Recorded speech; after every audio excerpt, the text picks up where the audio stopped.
Then we've got Timothy Taylor, Dennis Lorenz, and then Ms. Triplett had some time left. So, Ms. Godwin, name and address for the record, please. You have 6 minutes. Deborah Godwin, Morris, Lorenzi, and Bloomfield, and we are at 50 North Front Street, Suite 800, Memphis 38103.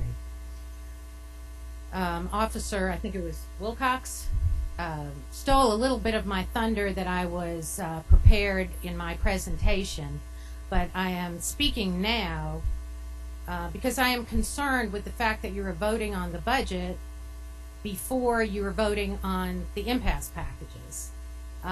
Somewhere, you voted on 3 so far. You've got 5 to go, I believe. And somewhere we seem to have gotten off track. The impasse ordinance is part of, in the charter, is part of the budget process. You know, in the old days, what would happen is we would negotiate, the unions would negotiate with the city, and the divisions would come up with what their budget requirements were, what their pay packages were going to be, and they would incorporate that into their budget proposals. So it's supposed to be a streamlined process, and then you would vote on the budget after the negotiations, assuming we came to an agreement. But that process somewhere along the way in this administration seems to have gotten flipped. But my concern here now is that you amend the budget. I am urging you to amend the budget to incorporate, make sure you have incorporated the impasse packages, the cost of the impasse packages you've already voted on. And I want to be sure that, assuming if you do not veto the Memphis Police Association's package, that the funding for that package is in this budget. I do not want to see these employees disregarded, that this process somehow derailed and disregarded in this budget process because you put the budget vote before the rest of the impasse packages. Now, with regard to the Memphis Police Association, our package is basically a 3% upgrade. It is not a raise, it is an upgrade because, as Officer Wilcox said, you are bleeding. You have got to do something to stop that bleed. You presently have in your budget, in this budget, a complement,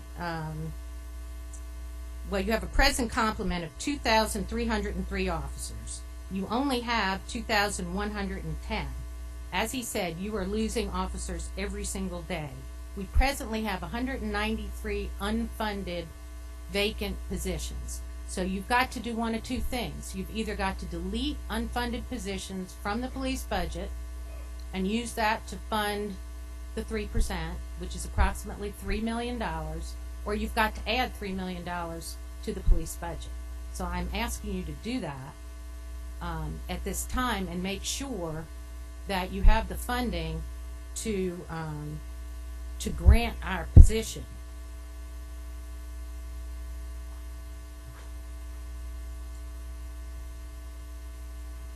You know, it costs $70,000 to train each individual officer.